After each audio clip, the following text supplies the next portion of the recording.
तो जैसे पिछले लेक्चर में अभी हम बात कर रहे थे एंट्रोपी की, तो अलग अलग अवस्थाओं की, जैसे वेपोराइजेशन, सब्लिमेशन या फ्यूजन, गलन, ठीक है। तो ये सब चीजें के बारे में हमने एंट्रोपी को कैलकुलेट किया था, ठीक है। तो मैंने क्वेश्चन नहीं बताया था, एक क्वेश्चन में बताया था आपको, मैं बता देता हूं उसको, फिर आगे बढ़ूंगा। हाँ, तो एक क्वेश्चन में बता रहा था कि एक वायुमंडल दाब पर जल एवं जल वाष्प साम्य अवस्था में है, ठीक। यदि जल के वाष्पन की गुप्त ऊष्मा, जल का वाष्पन हो रहा है, ठीक है, तो डेल्टा एच है इसका, ये क्या है, डेल्टा एच, वेपोराइजेशन, वाष्पन, वेपोराइजेशन बराबर कितना दे रखा है, 40.8 किलो जूल पर मोल, 40.80 किलो जूल पर मोल, इसका मान दे रखा है, ठीक है। वो कह रहा है कि हो तथा एंट्रोपी में वृद्धि, यानी डेल्टा एस वेपोराइजेशन बराबर कितना है, वो कह रहा है 108.9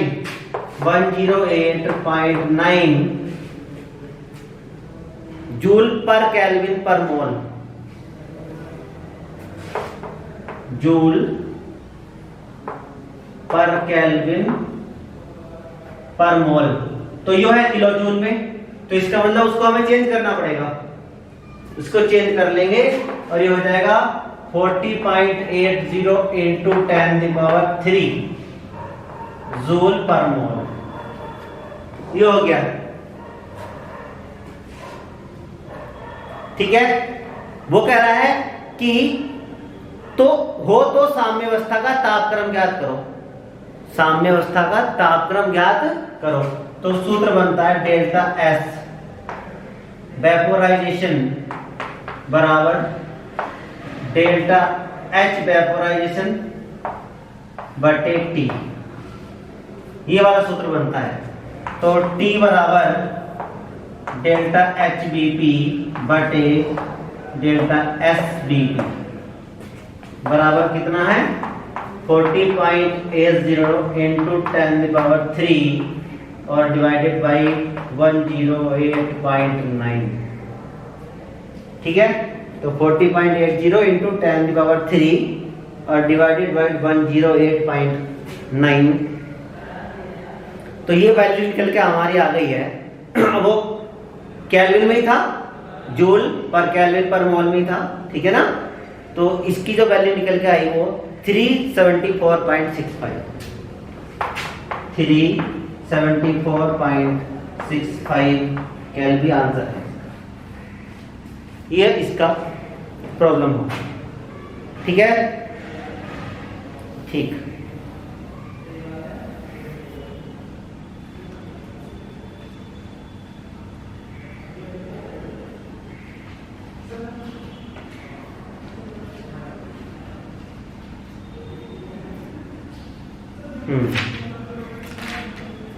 आगे चलते हैं, बात कर लेते हैं और एक आध क्वेश्चन की।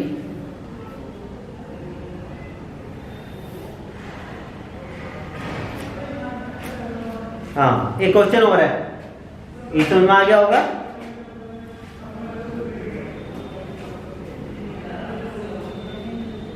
आगे चल लेते हैं।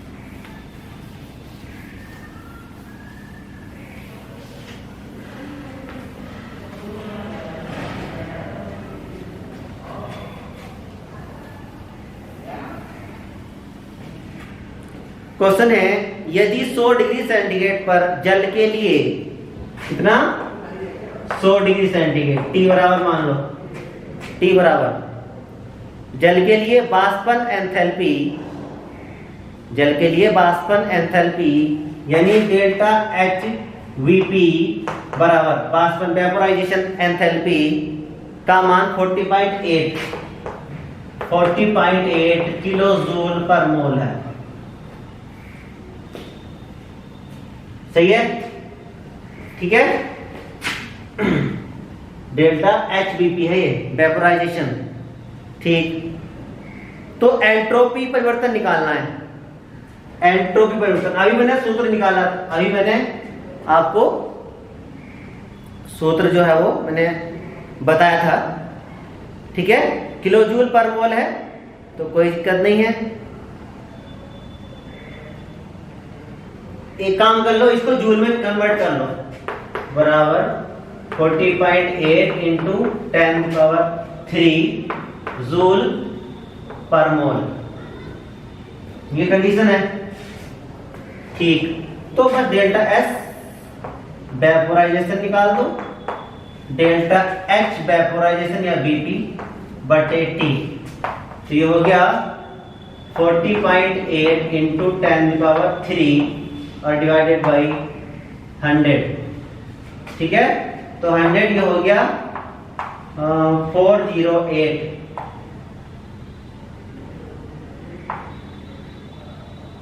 ठीक। ये जूल में आ जाएगा हमारा मान इसका, हाँ, जूल केल्विन पर मोल, जूल पर केल्विन पर मोल, ये माना चाहिए, ठीक है। नहीं, हाँ, डिग्री सेंटीग्रेड में दे रखा है ना मान, तो ये तो हमारा केल्विन में नहीं आया, डिग्री सेंटीग्रेड में है, ये आ गया डिग्री सेंटीग्रेड। लेकिन डिग्री सेंटीग्रेड में अब अगर हमें केल्विन में निकालना होता तो केल्विन में निकालने के लिए हमें करना पड़ेगा 40.80 इंटू 10⁻³ डिवाइडेड बाई 373, इसे चेंज कर लेंगे इसे, ये डिग्री सेंटीग्रेड में है, ये डिग्री सेंटीग्रेड में है, तो केल्विन में चेंज करना है, वो डिग्री सेंटीग्रेड है, जूल पर डिग्री सेंटीग्रेड पर मोल, लेकिन मुझे केल्विन में चेंज करना है इसको, तो ये वाली वैल्यू आ जाएगी 109.38 जूल पर केल्विन पर मोल, ये आ गया, ठीक, ओके। तो ये हम ऐसी जो भी अगर कोई प्रॉब्लम आती है हमारे पास तो उसको हम कैलकुलेट कर लेंगे, ठीक है। अगर पर मोल निकाल लिया हमने, अगर हम पर ग्राम निकालना होता तो उसके अनुसार से उसको गुणा कर देंगे। अगर हमें पर ग्राम में निकालना हो, ठीक है ना, तो हम क्या करेंगे, उसको गुणा कर लेंगे उसको, ठीक है। आगे चलते हैं। ऊष्मा गति का द्वितीय नियम क्या कहता है? ऊष्मा गतिकी का द्वितीय नियम,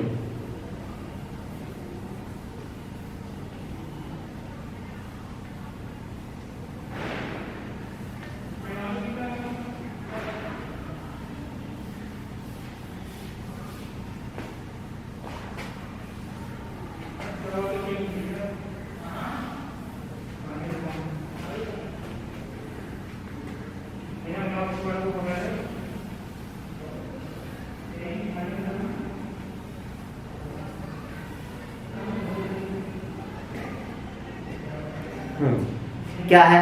ऊष्मा गति का द्वितीय नियम बता देता हूं, लिख लेता हूं। ऊष्मा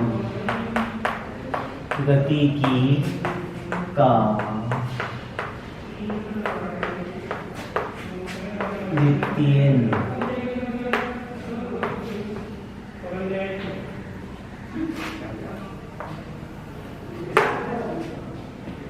क्या कहता है कि बिना बाह्य कार्य किए हुए ठंडी वस्तु से गर्म वस्तु की ओर, यानी ठंडी वस्तु है और उसे गर्म करना है, ऐसे कह लो कि गर्म करना है, गर्म वस्तु की ओर ऊष्मा का प्रभाव स्वयं नहीं हो सकता। ठंडी वस्तु से गर्म वस्तु की ओर ऊष्मा का प्रवाह स्वयं नहीं हो सकता, या प्रकृति में सभी स्वतः परिवर्तन अनुत्क्रमणीय होते हैं। स्वतः, ये बात समझ में आ रही है ना? अनुत्क्रमणीय है वे, जैसे जल पहाड़ों पर से नीचे गिर रहा है, जल जो है वो पहाड़ों पर से नीचे गिर रहा है, तो ऐसा थोड़ी वो नीचे से ऊपर को जा रहा है जल, नहीं है ना, तो वो अनुत्क्रमणीय है। ठीक है, तो जो स्वतः परिवर्तन होते हैं प्रकृति में वे अनुत्क्रमणीय होते हैं। ठीक है, ध्यान रखेंगे इस बात का। या प्रत्येक स्वतः प्रक्रम में ब्रह्मांड की एंट्रोपी बढ़ती है। अरे जब उसकी व्यवस्था गड़बड़ आ गई, ठीक है, जैसे वहां पहाड़ों पर तो जो ग्लेशियर हैं वो ठोस ही तो है, बर्फ ही तो है, बर्फ से द्रव में चेंज हुआ, तो जब बर्फ से द्रव में चेंज हुआ तो उसकी एंट्रोपी बढ़ी। तो इसलिए कह रहे हैं कि प्रत्येक स्वतः प्रक्रम में ब्रह्मांड की एंट्रोपी बढ़ती है। ठीक है, अब आ जाएंगे स्वतः प्रवर्तित की व्याख्या। अगर कि स्वतः प्रवर्तित प्रक्रम क्या है, स्वतः प्रवर्तित प्रक्रम क्या है? ठीक है, सुन लो, पहले बता देता हूं।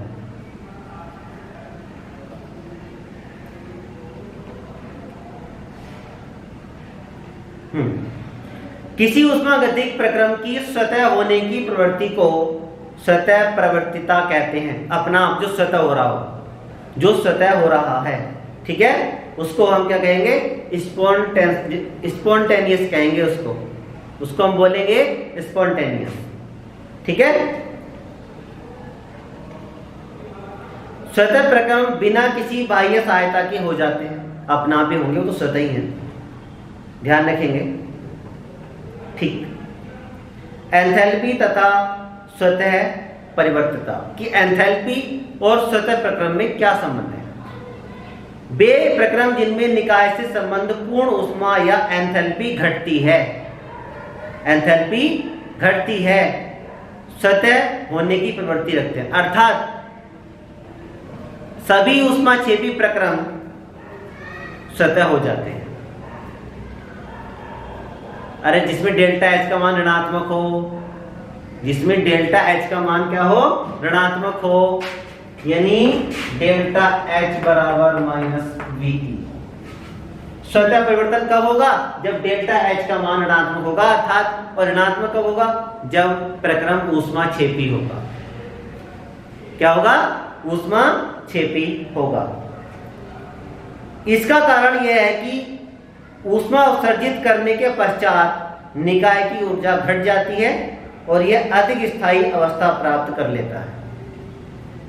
अतः यदि डेल्टा एच का मान ऋणात्मक है तो प्रक्रम में स्वतः होने की प्रवृत्ति होगी, अपना होगा, जब डेल्टा एच का मान ऋणात्मक। ठीक है, ये हो गया एंथैल्पी के रूप में। अब बात करेंगे एंट्रोपी के रूप में।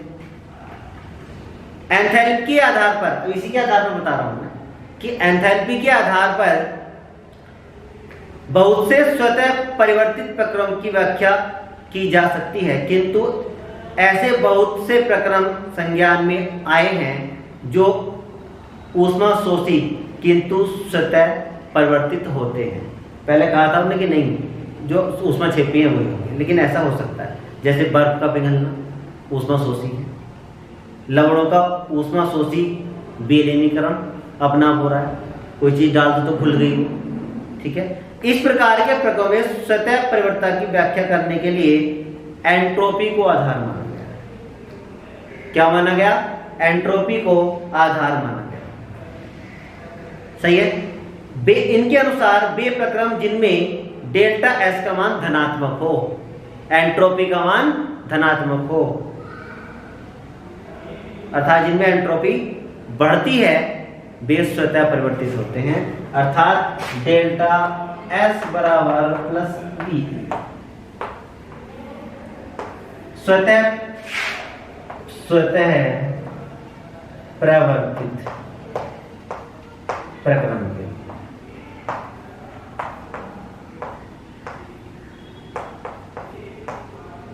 स्वतः प्रवर्तित प्रक्रम के लिए, ठीक, डेल्टा एच का मान ऋणात्मक हो, और डेल्टा एस का मान धनात्मक।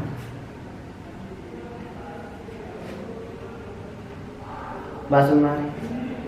ठीक है, आगे बढ़ते हैं। गिब्स ऊर्जा जी, यानी इन दोनों को मिलाकर H को और S को मिलाकर एक नया अवस्था फलन प्राप्त हुआ, जिसे हम गिब्स ऊर्जा कहते हैं या गिब्स मुक्त ऊर्जा कहते हैं। क्या कहेंगे इसको? गिब्स मुक्त ऊर्जा कहते हैं। ठीक है, देखो इसको भी यहां पर लिख लेता हूं कॉलम में। डेल्टा H बराबर माइनस बीई और डेल्टा S बराबर प्लस बीई। ये किसके लिए है? सदैव परिवर्तित प्रक्रम के। तो जो G है, G बराबर H माइनस TS, G बराबर H माइनस TS सूत्र है इसका, गिब्स के अनुसार है। G बराबर मुक्त ऊर्जा, गिब्स मुक्त ऊर्जा फ्री एनर्जी बराबर H माइनस TS। ठीक है, अगर परिवर्तन की बात करूं तो डेल्टा G बराबर delta H minus T delta S, T delta S minus S delta T, दोनों से आया TS से। तो डेल्टा G बराबर delta H minus T delta S और minus S delta T। Delta T लेकिन स्थिर ताप पर, at constant temperature, at constant temperature.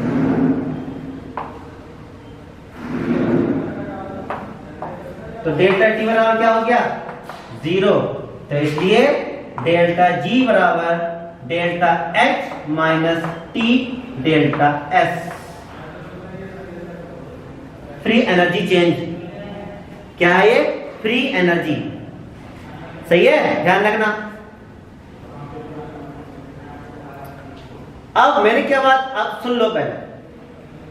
मैंने कहा था उसमें कि डेल्टा G अर्थात जब H का मान कैसा हो? ऋणात्मक हो। H का मान कैसा हो? ऋणात्मक हो। और S का मान कैसा हो? धनात्मक हो। तो डेल्टा G का मान क्या होगा? ऋणात्मक तो होगा भाई। वो कह रहा है इसका मान तो ऋणात्मक है, ऋणात्मक मान रखूंगा। यहां क्या रखूंगा? धनात्मक रखूंगा। धनात्मक तो इसमें तो घटित होगा, तो ये तो है ही धनात्मक। ठीक है ना? ठीक, तो यो जो है G का मान भी तो ऋणात्मक होगा। G का मान कैसा होगा? ऋणात्मक होगा। तो सतह परिवर्तित प्रक्रम के लिए डेल्टा G बराबर ऋणात्मक होना चाहिए सतह परिवर्तित प्रक्रम के लिए, और असतह के लिए डेल्टा G बराबर धनात्मक हो। अगर डेल्टा G का मान धनात्मक होगा, डेल्टा G का मान कैसा हो? धनात्मक हो। अब कैसा हो जाएगा धनात्मक? मान लो डेल्टा H का मान कैसा हो जा? डेल्टा H का मान धनात्मक हो जा। यहां पे डेल्टा H का मान धनात्मक हो और डेल्टा S का मान क्या हो? डेल्टा S का मान क्या हो जा? ऋणात्मक हो। तो ये माइनस माइनस प्लस, और ये तो प्लस था ही, ये जुड़ जाएंगे आपस में। ये क्या हो जाएंगे? ये सारे के सारे जुड़ जाएंगे। सही है, बात समझ में आ रही है ना? तो डेल्टा G का मान धनात्मक आ जाएगा।